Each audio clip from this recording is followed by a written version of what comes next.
Hello dear student, my name is doctor Gumlesh Gupta और आज की क्लास में हम पढ़ेंगे इंटीग्रेशन का बहुत ही इंपॉर्टेंट टॉपिक है डेफिनेट इंटीग्रल। डेफिनेट इंटीग्रल में डेफिनेट इंटीग्रल्स क्या होता है, उसको सॉल्व करने के लिए क्या मेथड्स हैं, कुछ उसके स्पेशल केसेस हैं, कुछ उसके प्रॉपर्टीज़ हैं, प्रॉपर्टीज़ के बारे में पढ़ेंगे।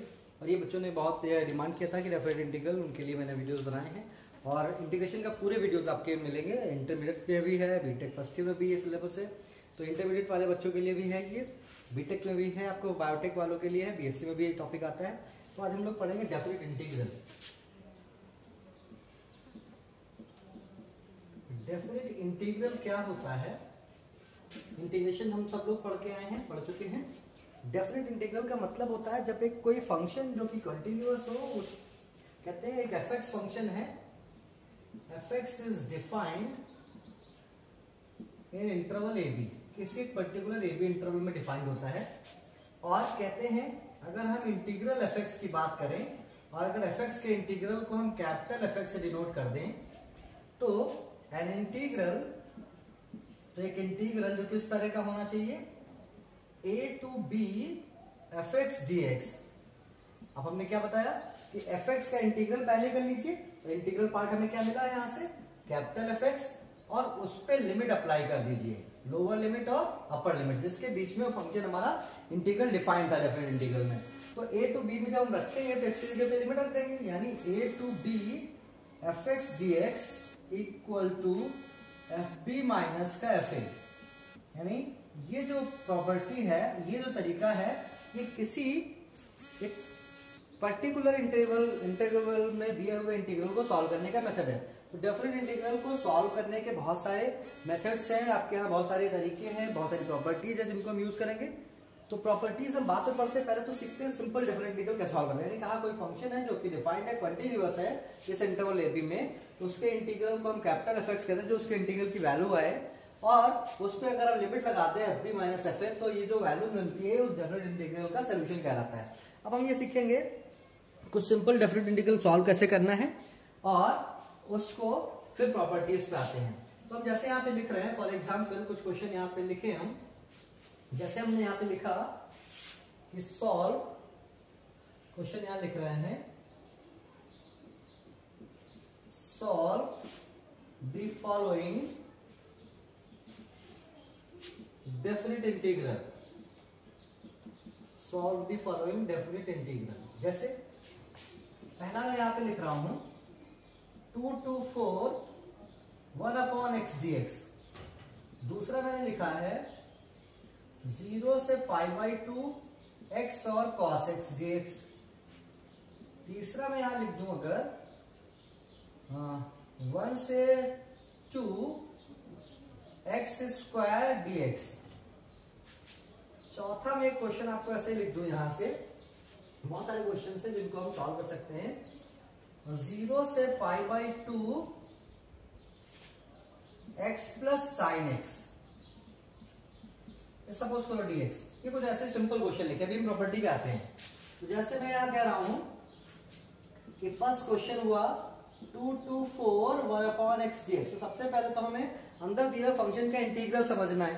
इंटीग्रल हम जानते हैं कि 1 upon x का इंटीग्रेशन क्या होता है, log x। तो ये हो जाएगा आपके पास log x और इस पर लिमिट हो गई 2 से लेके 4। तो जब हम लिमिट लगाएंगे तो ये आएगा log 4 upper limit minus lower limit, ये मैंने बताया था। इसका इंटीग्रेशन जो होता है वो कैपिटल एफ एक्स हो गया। अब ये हो गया log 4 और ये हो गया जाके log 2, ये बेस ई पे होते हैं दोनों। तो log 4 को हम लिख सकते हैं log 2 की power 2 minus log e base 2। तो log की पावर आगे आ जाएगी, क्योंकि हम जानते हैं log m to the power n बराबर होता है n log m। तो आगे आ जाएगा, जिसका मतलब दिस इज इंटीग्रल की वैल्यू क्या आ गई, यानी 2 से लेके 4 1 upon x dx equals to क्या आएगा 2 log e base 2 minus log e base 2। तो आंसर आएगा only log 2। This is the answer, 2 to 4 1 upon x dx का इंटीग्रल ये हो जाता है। ये कंपल्सरी क्वेश्चंस के लिए भी, बड़े क्वेश्चंस पे हम आते हैं, प्रॉपर्टीज का यूज करना सीखेंगे। पहले हम ये सीख रहे हैं छोटे छोटे सिंपल इंटीग्रल पे कैसे हम इंटीग्रेट करते हैं। तो ये फर्स्ट क्वेश्चन था। जैसे मैं यहां से थर्ड क्वेश्चन देखूं, वो भी आसान है। थर्ड क्वेश्चन है हमारे पास 1 to 2x² dx। ठीक है, तो हमें पता है कि x² का इंटीग्रेशन क्या होता है, दिस इज x³/3। क्यों? क्योंकि हम जानते हैं इंटीग्रल x⁴n dx बराबर होता है x⁴n+1 अपॉन n+1, यानी जितनी पावर यहाँ पे लिखी होंगी उसमें एक बढ़ जाएगा, उतना ही नीचे आपका आ जाएगा। तो ये आपके पास आ गया, लिमिट हो गई 1 से 2, एंड दिस इंप्लाइज यहाँ 1 से 2 x² dx बराबर क्या हो जाएगा, जब हम लिमिट रखेंगे यहाँ पे 1/3, तो हम हमेशा कांस्टेंट को बाहर कर लेंगे, 1/3 बाहर आ गया। जब हमने 2 रखा तो 2⁴ का मतलब हो गया 8, और -1 रखेंगे तो 1 हो जाएगा, यानी आंसर आएगा हमारे पास 7/3। This is the value of 1 से 2 x² और dx। ये हो गया, तो this is the definite integral. ये 2 क्वेश्चन मैंने बताए, और जैसे क्वेश्चन ट्राई करते हैं, इसको मैं रफ कर देता हूं पहले, ये मैं रफ कर देता हूं। जैसे बड़ा इंपॉर्टेंट है क्वेश्चन नंबर 2, अगर मैं देखूं तो क्वेश्चन नंबर 2 जो इसका है, क्वेश्चन नंबर 2 हमारे पास है 0 से π/2 x into cos x dx। अब आपको दिख रहा होगा कि बाई पार्ट है, प्रोडक्ट फार्मूला लगेगा, बाई पार्ट इंटीग्रेशन होगा। बाई पार्ट इंटीग्रेशन का फार्मूला होता है फर्स्ट इंटू सेकेंड। क्या होता है, first function integral of second function minus integral of d/dx of first function integral of second function and whole of integral. इस पूरे part का इंटीग्रल यहां से कर देंगे, जो भी लिमिट हमारे पास होगी a to b के बीच में, लिमिट बाद में लगा देंगे, लिमिट हम सब पे लगा लेंगे, लिमिट को कोई मतलब नहीं। तो पहले हम इंटीग्रेशन करते हैं a to b के बीच, तो हमारे पास आ जाएगा इंटीग्रल 0 से π/2 x into cos x dx बराबर क्या हो जाएगा, हमने कहा फर्स्ट फंक्शन, जिसको डिफरेंशिएट करना होता है उसको फर्स्ट मानते हैं। जैसे x हमारा क्या होगा, फर्स्ट फंक्शन, cos x का डिफरेंशियल इंटीग्रेशन करना है, वो क्या हो जाएगा हमारे पास sin x, और पूरे पे लिमिट यहाँ पे हम दे सकते हैं 0 से लेके π/2। फिर से देखिए, first function integral of second minus integral d/dx of first, x का क्या डेरिवेटिव हो जाएगा 1, तो ये 1 हो गया। इंटीग्रल ऑफ फर्स्ट हम लिख ही चुके हैं, क्या हो जाएगा sin x, और ये बचेगा dx। ठीक है, और यहाँ लिमिट है हमारे पास 0 से लेके π/2। तो क्या हो जाएगा, जब हम π/2 रखेंगे, हम जानते हैं sin π/2 sin 90 की वैल्यू कितनी होती है 1, तो यहाँ रख देंगे, तो आ जाएगा π/2 sin π/2, चाहे तो इसको हम बाद में रख सकते हैं, पूरे पे लिमिट रख लेंगे, ये हो जाएगा x इंटू साइन एक्स, और लिमिट हो गई 0 से π/2 माइनस, यहाँ cos का इंटीग्रेशन क्या होता है, sin का इंटीग्रेशन क्या होता है माइनस cos, तो माइनस माइनस से प्लस हो जाएगा, ये हो जाएगा cos x, और लिमिट हो जाएगी 0 से π/2। फिर से समझिए, हमने इसको इंटीग्रेट करा, first function integral of second function, ठीक है, पूरे के लिमिट हो गई minus d/dx of first, x का 1 हो गया, और इंटीग्रल ऑफ सेकंड हमारा क्या हो गया, sin x हो गया, cos x का डेरिवेटिव, और फिर से इंटीग्रेट कर दिया, cos का हो गया माइनस, sin का हो गया minus cos, minus minus plus हो गया। अब यहाँ लिमिट लगाइए, तो हम लिमिट रखेंगे π/2, तो x की जगह पे हो जाएगा π/2, ये बचेगा sin π/2, sin π/2 की वैल्यू कितनी होती है 1 होती है, और यहाँ से देखेंगे तो हम cos π/2 की वैल्यू कितनी होती है 0 होती है, और माइनस लोअर, यहाँ पे देखेंगे हम लोअर लिमिट वैल्यू 0 हो रही है, क्योंकि इस x की वजह से भी 0 हो रही है, 0 की वजह से भी 0 होती है, तो लोअर लिमिट पे क्या हो गया 0, यहाँ पे अपर लिमिट पे 0 है, लोअर लिमिट पे 1 है हमारे पास, cos 0 की वैल्यू 1 होती है, हमारे पास आंसर आएगा π/2 - 1। This is the value of 0 से π/2 x इंटू cos x और dx। ठीक है, फिर से देखिए, जब हम इसको सॉल्व करेंगे, sin π/2 की वैल्यू 90 की वैल्यू कितनी होती है 1 होती है, तो ये 1 हो गया हमारे पास, ये हमारे पास कितनी वैल्यू हो गई π/2, और ये हमारे पास cos 0 की वैल्यू 1 हो गई। तो ये थर्ड क्वेश्चन, सेकंड क्वेश्चन था। एक और क्वेश्चन फोर्थ देख लेते हैं, फिर हम प्रॉपर्टीज पे आते हैं।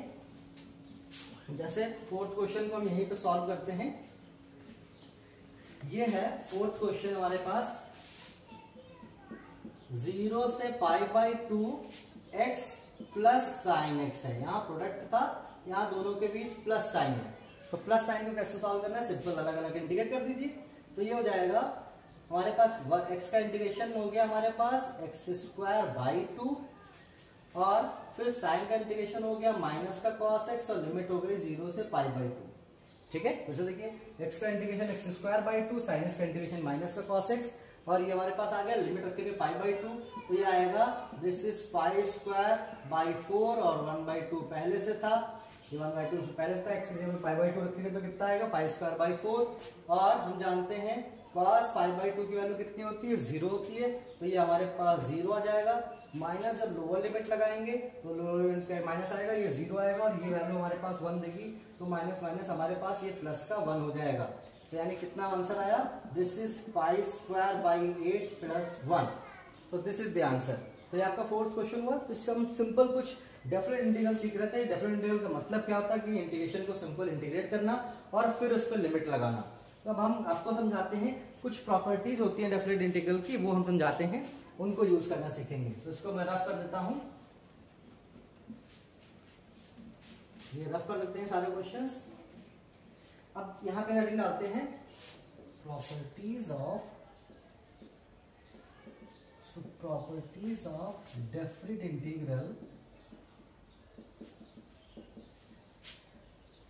हम लोग पढ़ेंगे प्रॉपर्टीज ऑफ डेफिनेट इंटीग्रल। क्या मेन प्रॉपर्टीज है इसमें? सबसे पहली प्रॉपर्टी है कि a to b fx dx is same as a to b ft dt। कहने का मतलब है चाहे x वेरिएबल में हो या t वेरिएबल में हो, value of the integral change नहीं होती है।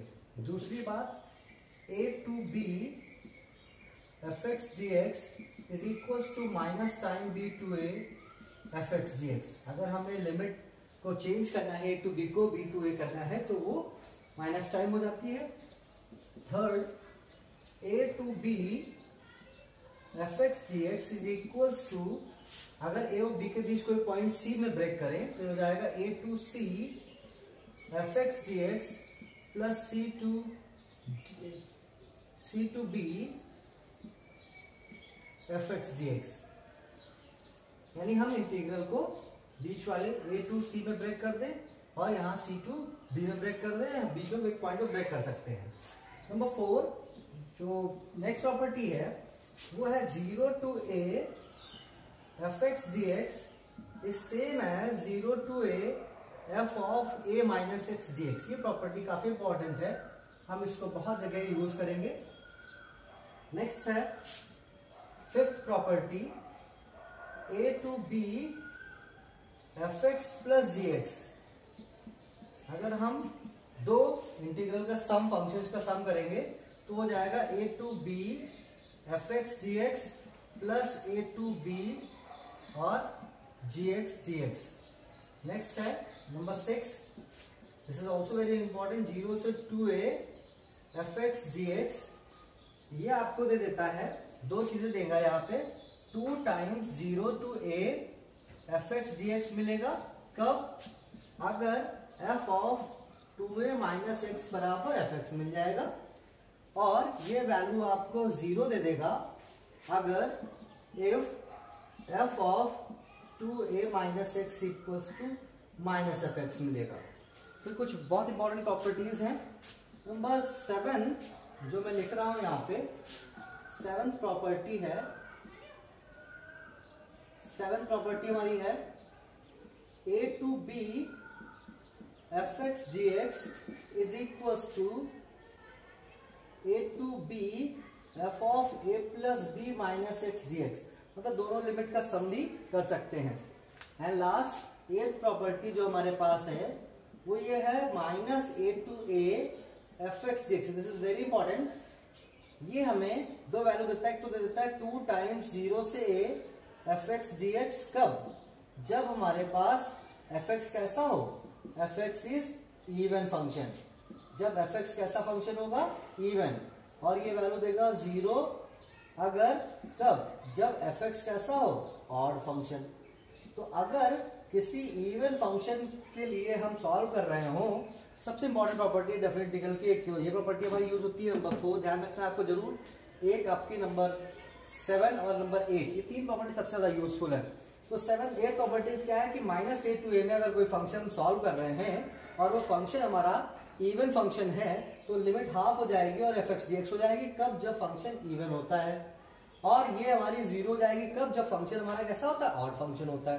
These are the property of definite integral. जिसमें सबसे ज्यादा इंपॉर्टेंट है 7th, 8th, और फोर्थ प्रॉपर्टी इवन सेकंड भी इंपॉर्टेंट है। 4 प्रॉपर्टीज का ज्यादा यूज होता है, बाकी प्रॉपर्टीज भी यूज होती है।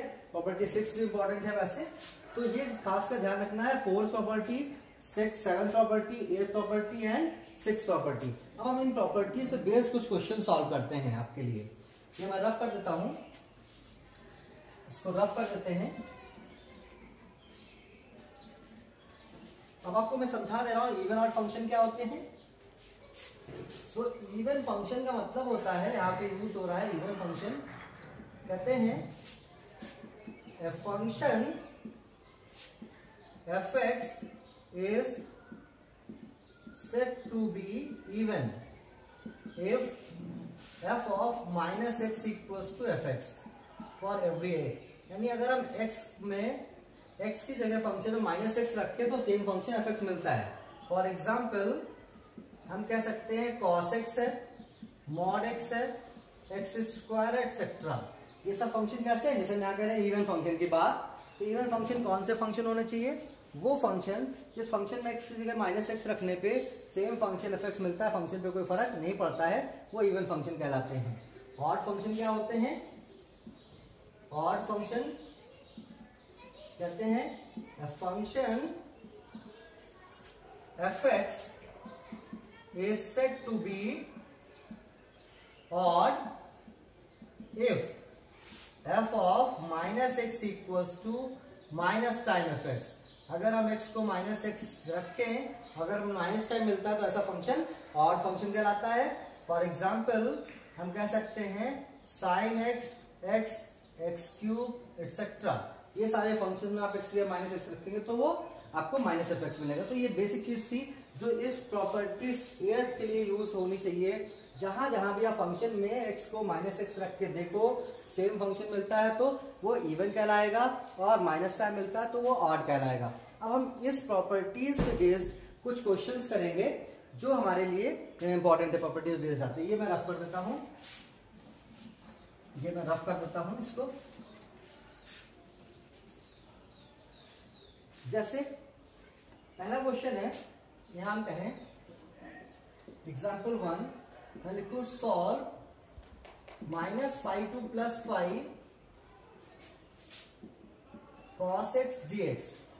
दूसरा solve minus pi to plus pi sine की power 7x dx।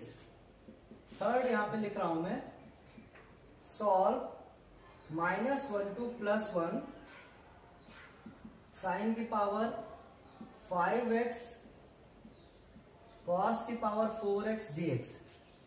Question number 4 यहां पे हम लिख सकते हैं सॉल्व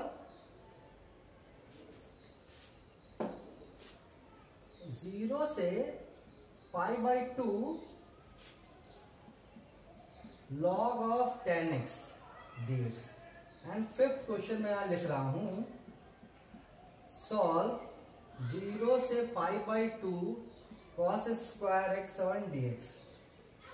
देखिए जरा 1 बाई 1 करके, ये सब प्रॉपर्टी बेस्ड छोटे क्वेश्चन है। भी बड़े क्वेश्चन में नेक्स्ट वीडियो जो आपको सेकंड वीडियो होगा डेफिनेट इंटीग्रल की properties based, properties of definite integral, उसमें आपको और थोड़े लेंथी क्वेश्चन कराएंगे।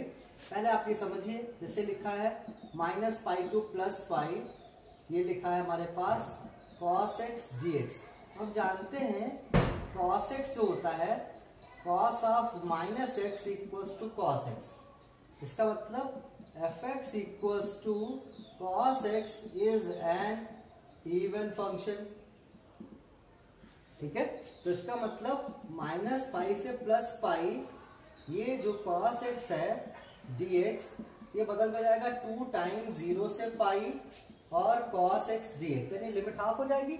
बाय द 8th प्रॉपर्टी जो हमने बताई थी, अगर फंक्शन इवन है तो लिमिट 2 टाइम हो जाती है, ऑड होती है लिमिट 0 डायरेक्ट हो जाता है। वैल्यू तो यह जाएगा 2 टाइम्स कॉस का इंटीग्रेशन हो जाएगा साइन एक्स, लिमिट हो जाएगा 0 से पाई। हम जानते हैं साइन पाई पे भी क्या होता है 0, और 0 पे भी क्या होता है आपका 0, तो इसका इंटीग्रेशन हमारे पास वैल्यू आएगी 0, this is minus 0, the value is 0। ठीक है, तो ये फंक्शन कैसा था, कॉस इवन था तो माइनस पाई से पाई में 2 टाइम्स हुआ, लेकिन उसका इंटीग्रल हमारा साइन आया, लिमिट ऐसी थी 0 से पाई की, वो उसको हाफ कर दिया। नेक्स्ट क्वेश्चन जैसे हम देखें क्वेश्चन नंबर 2 देखें तो हम कह सकते हैं माइनस पाई से प्लस पाई साइन की पावर 7x dx। अब आप यहाँ fx देखो फिर से, fx है साइन की पावर 7x, ठीक है। सो f ऑफ माइनस एक्स क्या होगा, ये हो जाएगा साइन ऑफ माइनस एक्स की पावर 7, और साइन ऑफ माइनस थीटा क्या था, माइनस साइन थीटा, तो बचेगा माइनस का साइन 7x। इसका मतलब जो हमारा फंक्शन था वो क्या मिल गया, माइनस टाइम मिल गया। अब इतना करने में डायरेक्टली भी लिख सकते हैं, this implies fx equals to sine की power 7x is an odd function. Odd function हो गया। दिस इंप्लाइज माइनस पाई से प्लस पाई साइन की पावर 7x dx बराबर क्या हो जाएगा, 0। यानी इंटीग्रल को सॉल्व करने की जरूरत नहीं पड़ी। हमने देखा प्रॉपर्टी 8 से ये फंक्शन कैसा है, ऑड फंक्शन है, इसलिए इंटीग्रल की वैल्यू क्या हो जाएगी, 0 हो जाएगी। ये मैं रफ कर देता हूं दोनों क्वेश्चंस को।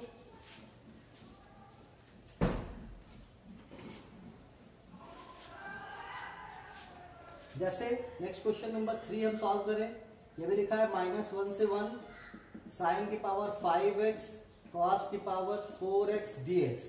अब आप यहां से देखिए माइनस पाई से पाई में ये तो हमारा कैसा फंक्शन है, इवन, लेकिन ये कैसा है, ऑड, क्योंकि -1 से 1 जब रखोगे तो fx इक्वल्स टू साइन की पावर 5x cos की पावर 4x। तो f ऑफ माइनस एक्स जब रखोगे तो आएगा साइन माइनस एक्स की पावर 5, इस पूरे की पावर 5 हो जाएगा, ठीक है, पूरे की पावर 5 है यहां से,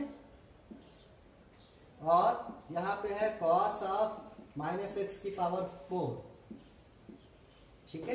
तो इसका मतलब क्या आ जाएगा, माइनस टाइम साइन एक्स की पावर 5 की पावर x, और यहां पे आ जाएगा cos 4 की पावर x। इसका मतलब fx is an odd function, क्योंकि ये माइनस टाइम fx मिल गया। सो f ऑफ माइनस एक्स क्या मिल गया, माइनस fx। तो ये ऑड फंक्शन हो गया। एंड दिस इंप्लाइज इंटीग्रल की वैल्यू डायरेक्टली -1 से 1 साइन की पावर 5x cos की पावर 4x dx बराबर क्या हो जाएगा, 0 हो जाएगा। कुछ ये प्रॉपर्टीज है छोटी छोटी जो हम यूज कर रहे हैं। वेरी इंपॉर्टेंट क्वेश्चन नंबर 4, इसको मैं रफ कर देता हूं और क्वेश्चन नंबर 4 करते हैं। क्वेश्चन नंबर 4 है हमारे पास 0 से π/2 log tan x dx। तो इसमें हम प्रॉपर्टी अभी हमने आपको बताई थी कि 0 to a fx dx equals to होता है 0 से a f of a minus x dx। अगर इसको मैं यूज करूं तो यहां से आ जाएगा 0 से π/2, इसको इक्वेशन 1 मान लीजिए और ये प्रॉपर्टी यूज कर दीजिए, using 0 to π/2 log of tan a minus x dx, ठीक है। a कितना है यहाँ पे, π/2, tan 90 minus x and dx। और हम जानते हैं कि tan 90 माइनस थीटा कितना होता है, cot थीटा। दिस इज 0 से π/2, ये जाएगा log of cot x dx। और हम जानते हैं कि ये जो आया है हमारे पास 0 से π/2 दिस इक्वल्स टू, और इसको क्या लिख सकते हैं, 0 से π/2 इसको लिख सकते हैं log of 1/tan x dx। Cot को क्या लिख सकते हैं, 1/10।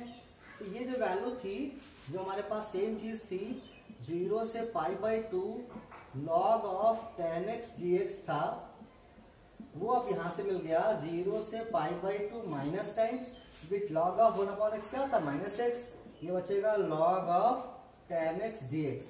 इन दोनों इक्वेशंस को अगर मैं जोड़ दूं तो क्या आएगा आपके पास, adding 1 and 2, adding equation 1 and 2, अगर हम पहले और दूसरे को जोड़ें तो यहां से आएगा 2 टाइम्स 0 से π/2 log of tan x dx equals to this, और दिस जोड़ेंगे तो इक्वल टू क्या आएगा, 0।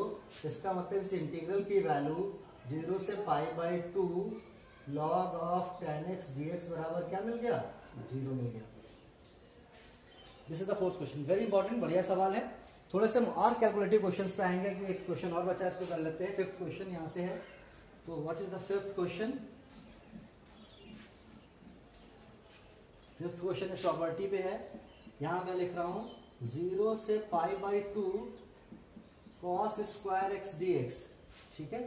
तो 0 से पाई बाई 2 में फिर से प्रॉपर्टी यूज कर देते हैं।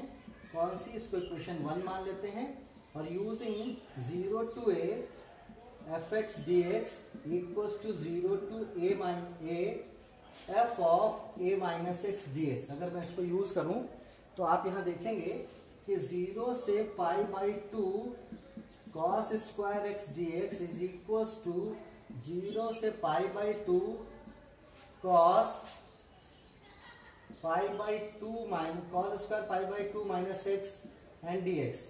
ठीक है, और cos 90 माइनस थीटा क्या होता है? Sine theta. तो ये चीज हो गई 0 से पाई बाई 2, ये आ जाएगा sine square x dx। This is equation number 2।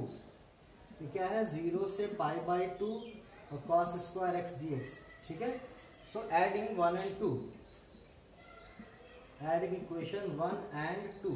अगर हम पहली और दूसरी इक्वेशन को जोड़ेंगे तो हम पाएंगे 2 टाइम्स 0 से पाई बाई 2, यहां से आ जाएगा cos स्क्वायर एक्स प्लस का साइन स्क्वायर एक्स और ये हो जाएगा dx इक्वल्स टू, ये हमारे पास बचेगा नहीं, ये 2 टाइम्स cos स्क्वायर एक्स ही हो जाएगा, dx हो गया। और यहाँ देखेंगे तो 0 से पाई बाई 2 हो गया, साइन स्क्वायर cos स्क्वायर यहाँ हो गया common, cos square x plus का साइन स्क्वायर एक्स और ये हो गया dx।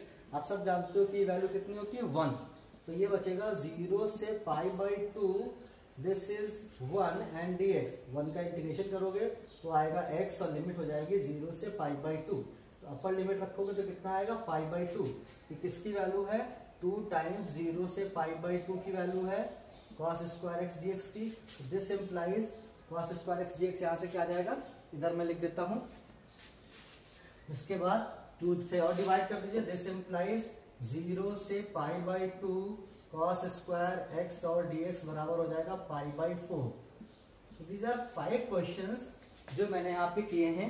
इसमें या तो आपकी f of a minus x वाली प्रॉपर्टी यूज हो रही है या तो आपकी कौन सी प्रॉपर्टी हो रही है? इवन ऑड फंक्शन की यूज हो रही है। इस पे थोड़े से और बड़े क्वेश्चन जो आपके यहाँ 10 मार्क्स में आते हैं, बड़े कैलकुलेटिव होते हैं, थोड़े से क्वेश्चन और समझने लायक होते हैं, उनको मैं नेक्स्ट वीडियो में करूंगा।